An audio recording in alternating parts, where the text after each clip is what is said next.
Hi, welcome to ZAT model question discussion on chemistry. In today's session, we are going to discuss questions from the chapter structure of atom. Let's see the first question, and the question is, who discovered the electron? And the options are option A, Rutherford, option B, Chadwick, option C, Thomson, and option D, Goldstein. In 1897, an English physicist, J.J. Thomson, who experimentally found that there is some negatively charged particles in an atom, and he named it as negatrons. Later it is named as electrons. So J.J. Thomson, who found electrons by doing an experiment which is known as cathode ray discharge tube experiment. Cathode ray discharge tube experiment. Okay. Then Goldstein, he also found a particle which is positively charged in an atom which is known as protons. Okay. Then in 1988, J.J. Thomson, he proposed a model,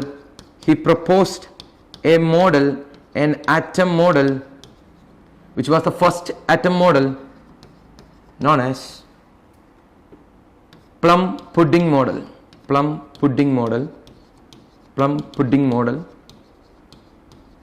or simply watermelon model.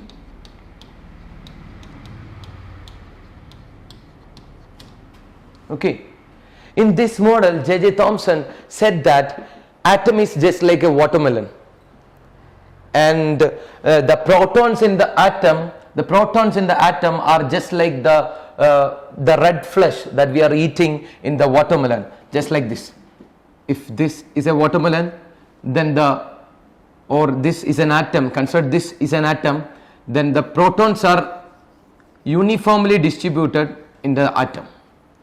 Protons are uniformly distributed in the atoms, and the electrons are embedded in it, Okay. And this was Thomson's model of atom. But this was a failure. Okay, but this was a failure.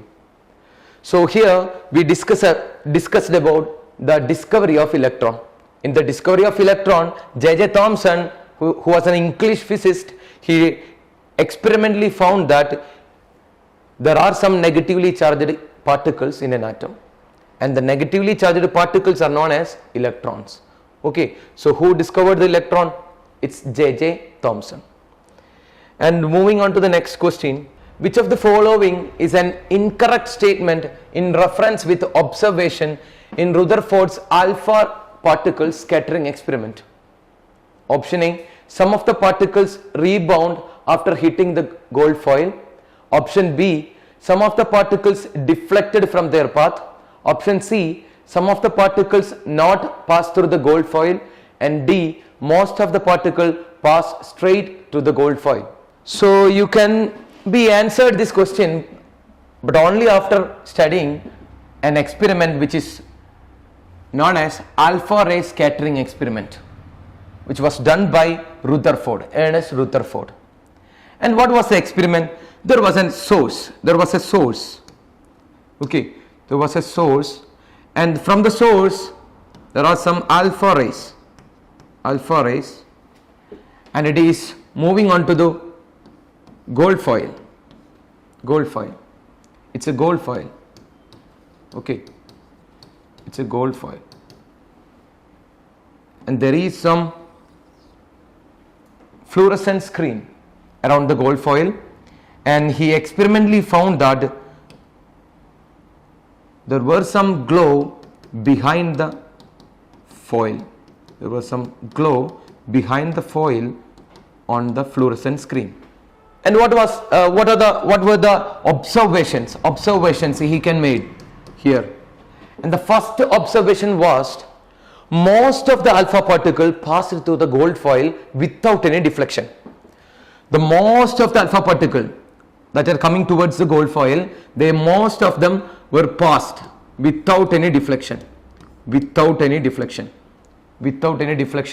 most of the alpha particle passed through the gold foil, and some of them, in some of the alpha rays, they were deflected in small angle. They were deflected in small angle.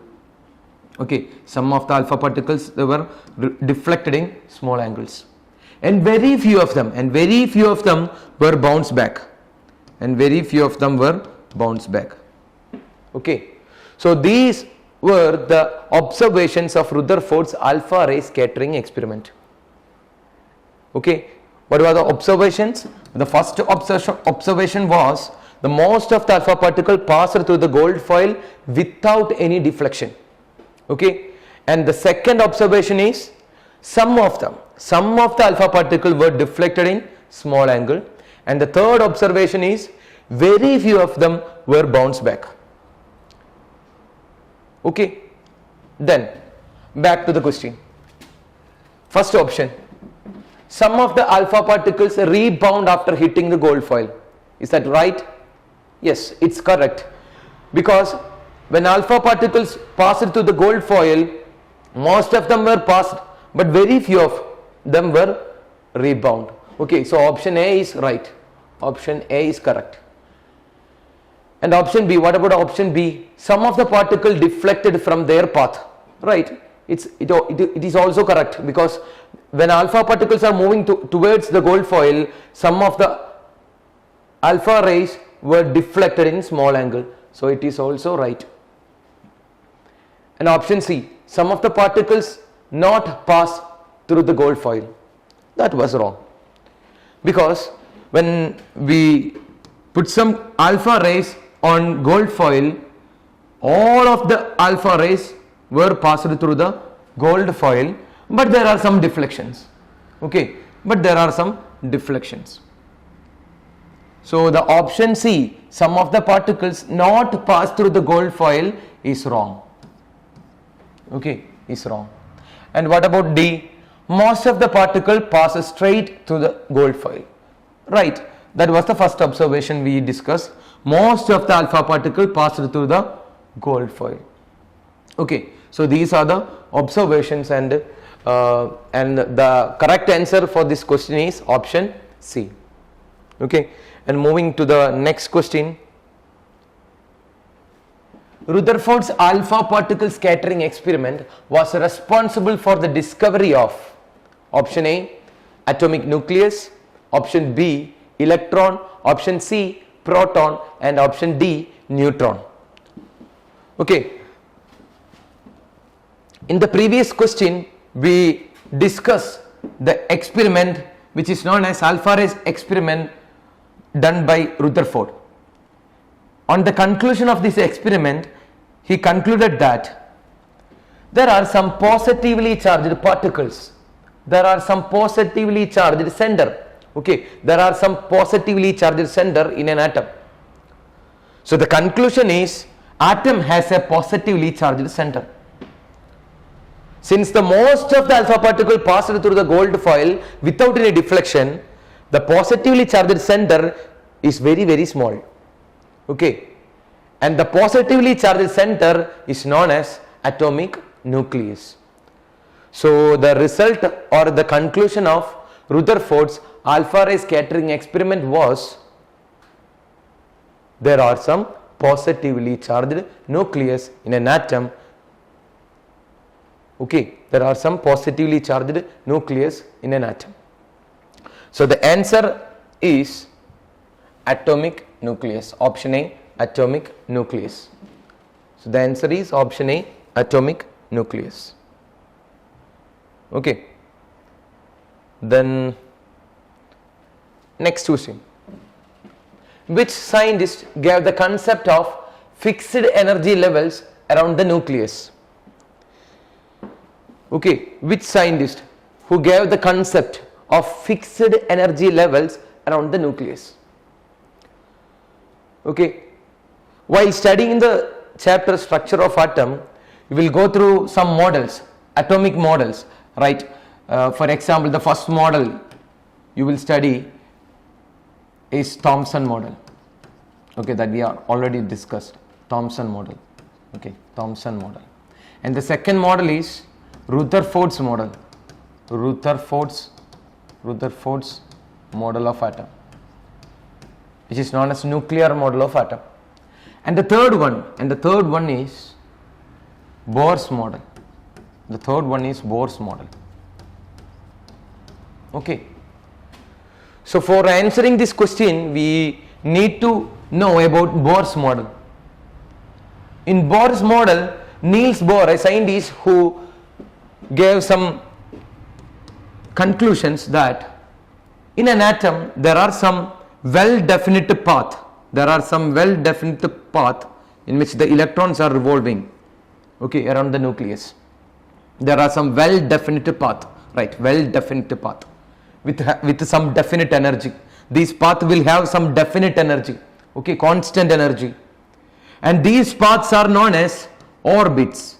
These paths are known as orbits or shells or energy levels, okay, energy levels. So Bohr in its model, he gave the concept of energy levels.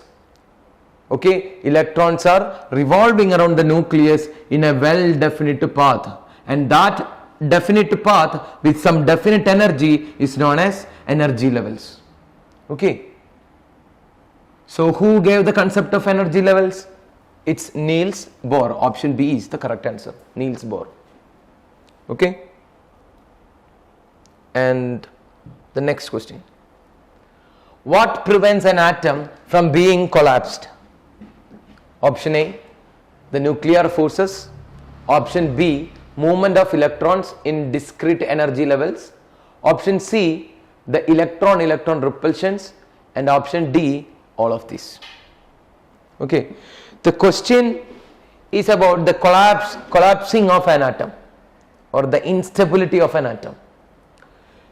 It is the limitation of Rutherford's model, and it is well explained by Bohr later.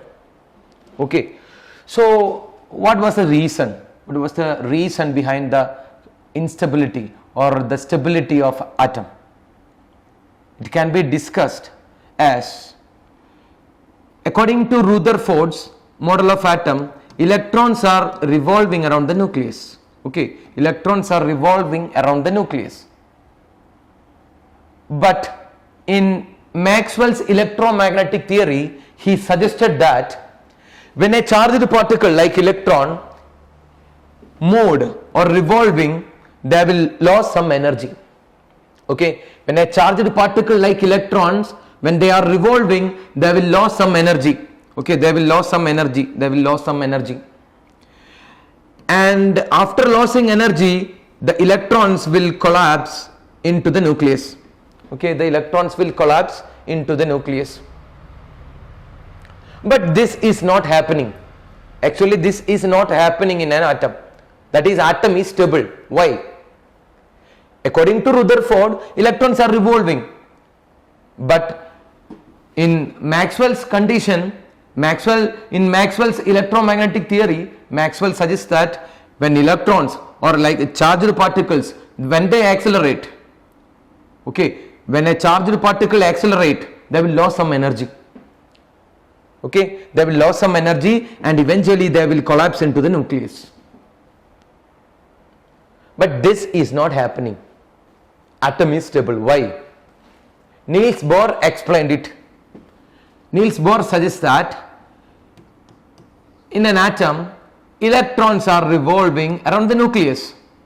Okay, but they are not just revolving. They are revolving around the nucleus in a well-defined path, which is known as shell or orbit. The shells will have some definite energy, and the electron in a particular shell, they will not lose energy.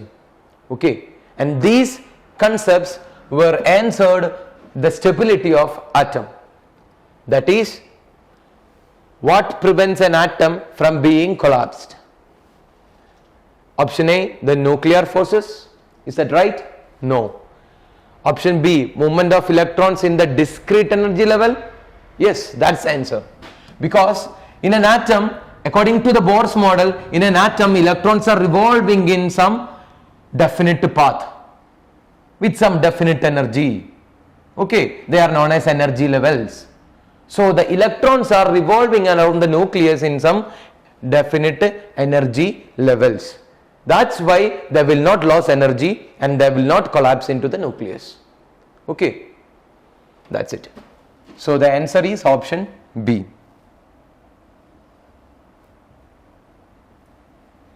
And moving to the next question, which one of the following is a correct electronic configuration of sodium?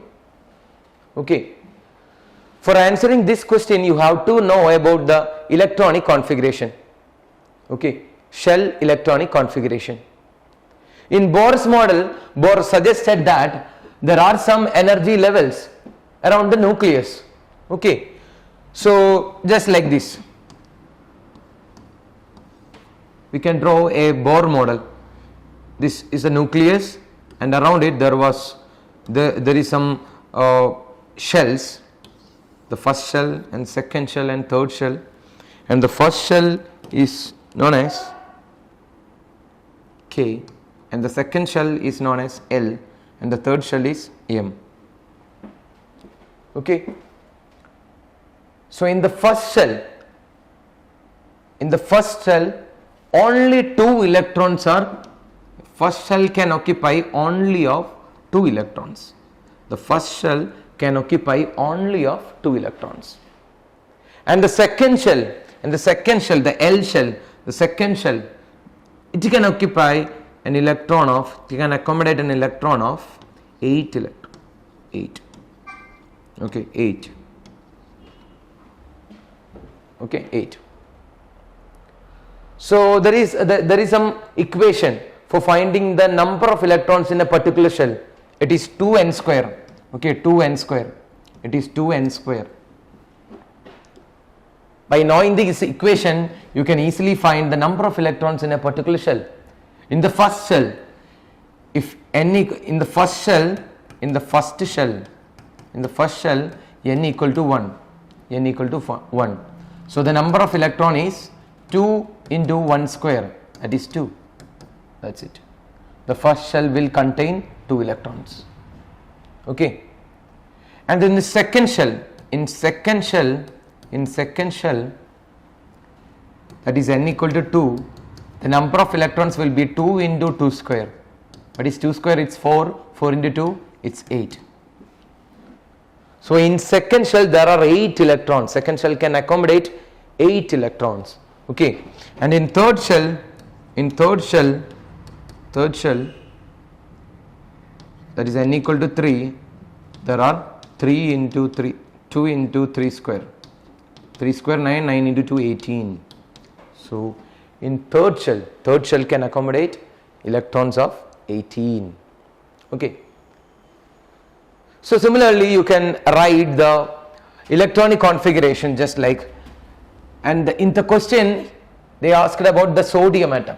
Okay, sodium, Na, sodium, it has an atomic number of 11,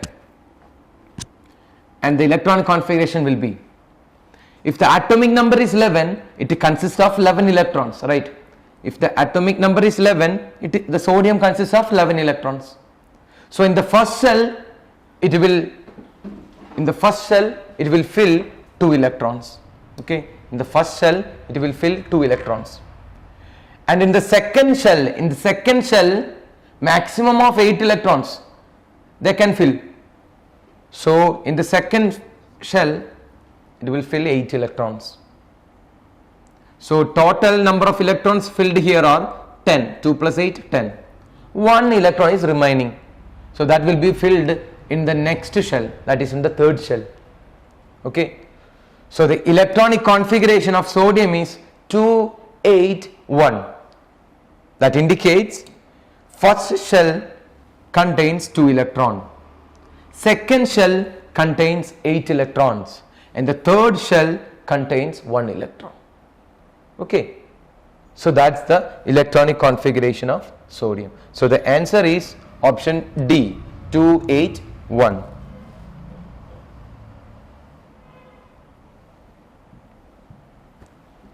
Okay. Moving to the 7th question, the maximum number of electrons in any shell of an atom is, okay, the maximum number of electrons in any shell of an atom, that we already discussed. That is, there is an equation for finding the electrons in a particular shell is 2n square. So the answer is B, 2n square. Okay, 2n square. That is the equation for finding the number of electrons in a particular shell. If it is the case of first shell, then you can substitute n as 1. Okay, if it is in the case of second shell, then you can put the n value as 2. Okay, that's it.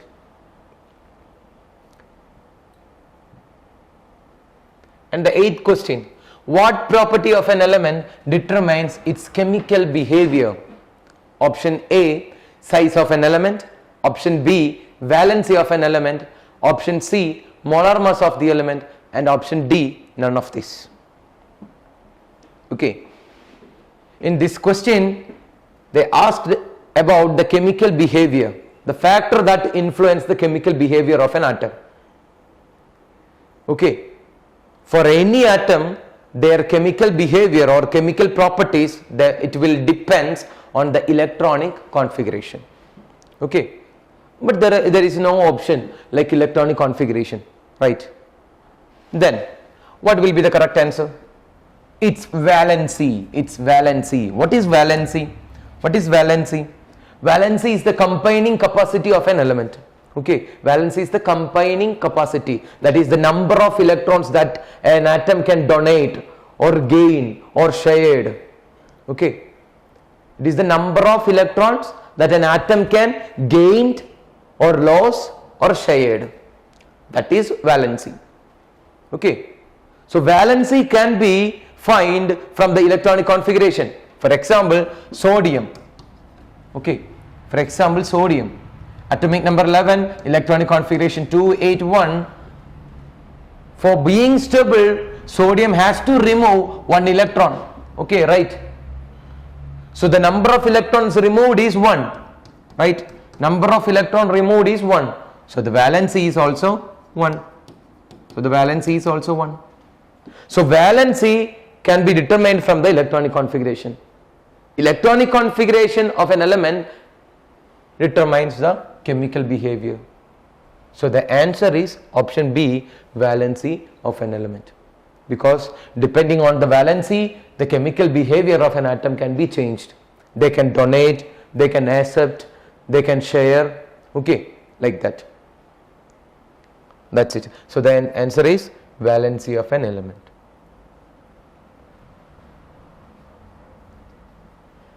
And the 9th question, atomic number of an element equals to what present in the nucleus of its atom?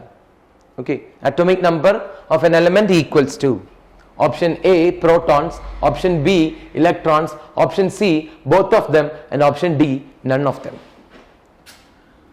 So atomic number, what is atomic number? What is atomic number?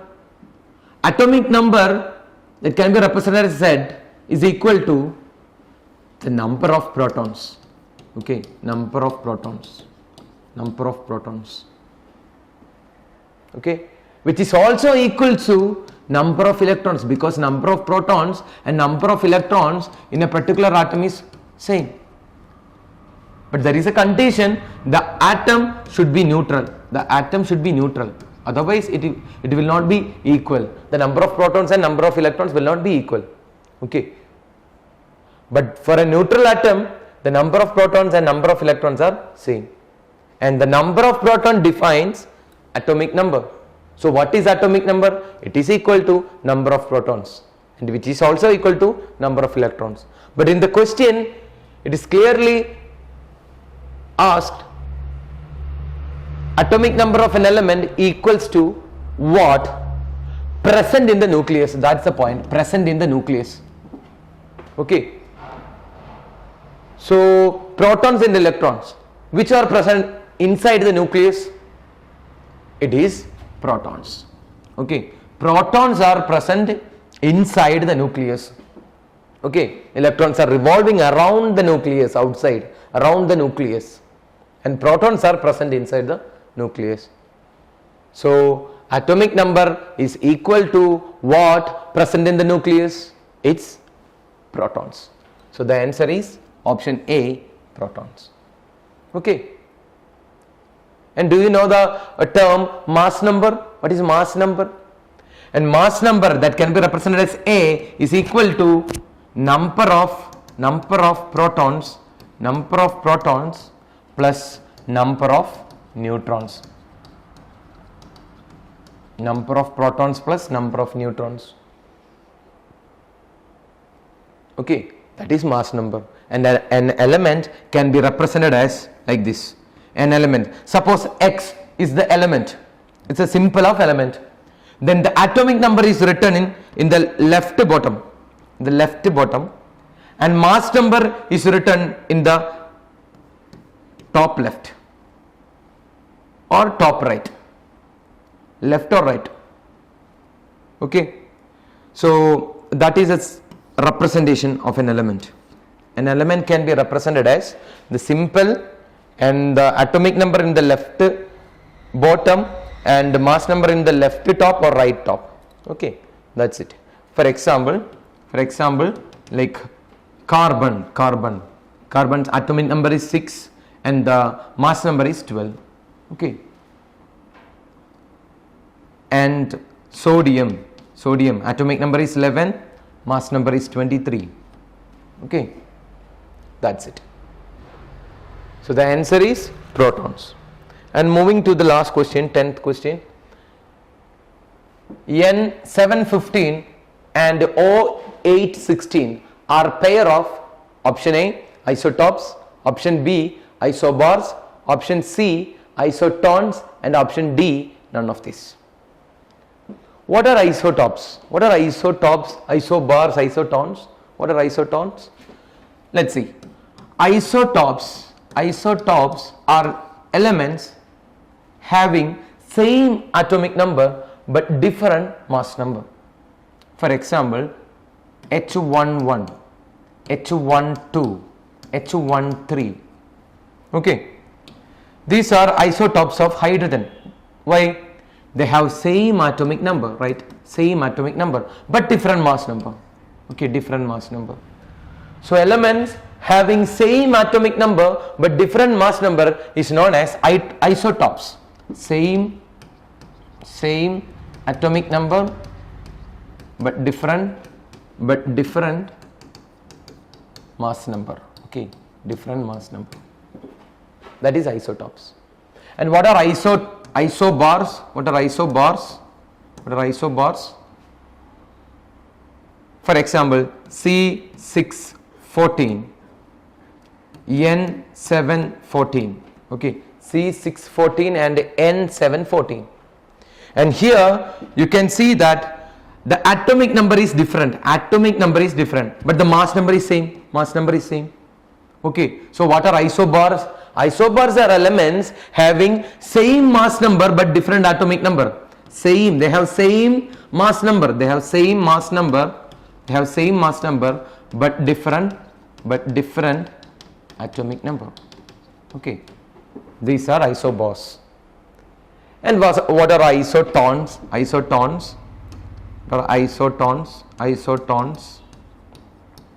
What are isotones? For example, C613 and N714. These are isotones. Why they are known as isotones? Let's find the number of neutrons. In the first case, the number of neutrons. What is the equation, or how will you calculate the number of neutrons? Okay, then how will you calculate the number of neutrons? The number of neutrons can be calculated as mass number minus atomic number. Okay, number of neutrons can be calculated as mass number minus atomic number.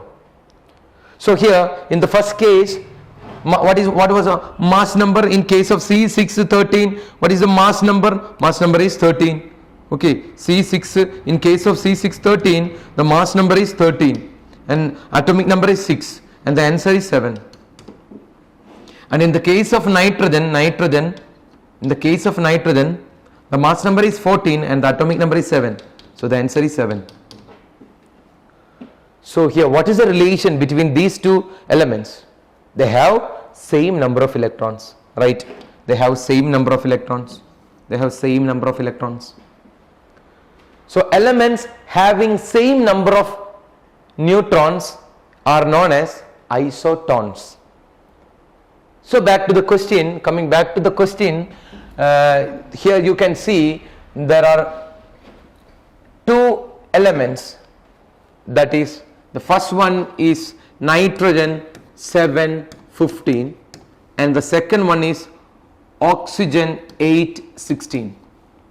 And what is the relation between these two? Is they are isotons, isotopes or isobars? Let's see. They have different atomic number, so they are not isotopes. They are not isotopes.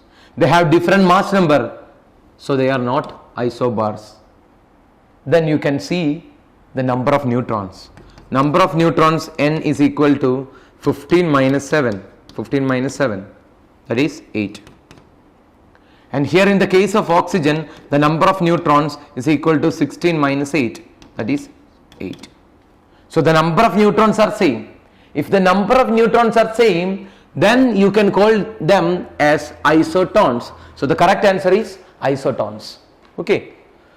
So these are the questions, the 10 questions, the model questions for your ZAT exam. Okay, from the chapter Structure of Atom. Thank you.